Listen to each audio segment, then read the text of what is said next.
तो आज की शुरुआत होती है मेरे बहुत सारे ओवरथिंक करने के बाद, और दिमाग में जब गड़बड़ी चल रहा हो ना, तो सिर्फ और सिर्फ काम करो घर का और तुम्हारा माइंड पूरा फ्रेश हो जाएगा, ऐसा मेरे घर वालों का कहना है। और पापा के दिए हुए सारे लिस्ट के अकॉर्डिंग मेरे पास बहुत सारा काम है आज दिन भर के लिए।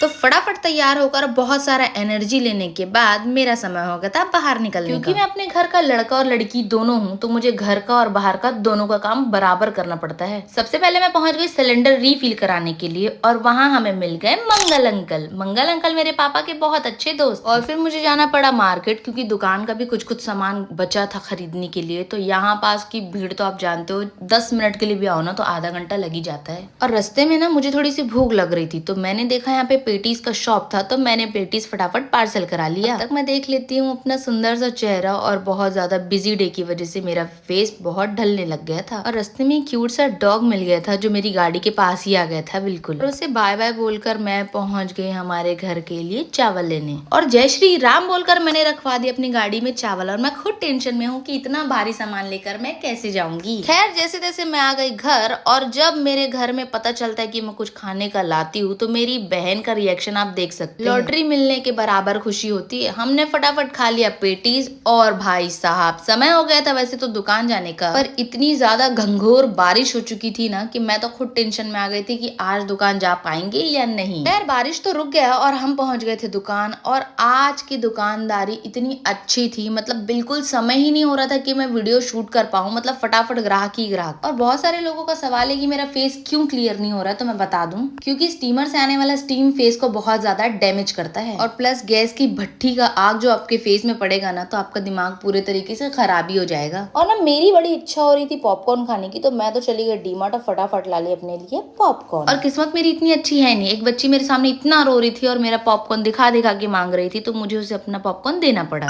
फिर मम्मी ने फ्राई किया हम दोनों के लिए फ्रेंच फ्राइज, क्योंकि मुझे काफी ज्यादा भूख लग रही थी। और ग्राहकी चल ही रही थी कि बीच में इतना घंघोर बारिश शुरू है जो कि रुकने का नाम ही नहीं ले रहा था। लगातार 1 घंटा बारिश होने के बाद ऐसा हो चुका था कि अब बारिश तो रुकने वाली है नहीं, तो हमारे भी दिमाग में ये हो गया था कि भीगते ही सही पर चुपचाप हमको घर चलना चाहिए। और मेरे चेहरे पे खुशी सिर्फ इसीलिए है क्योंकि आज बना है मेरा फेवरेट सब्जी। और फिर फटाफट करा लिया हेड मसाज, क्योंकि माइंड में बहुत कुछ चलने के बाद ये आराम तो सब डिजर्व करते हैं।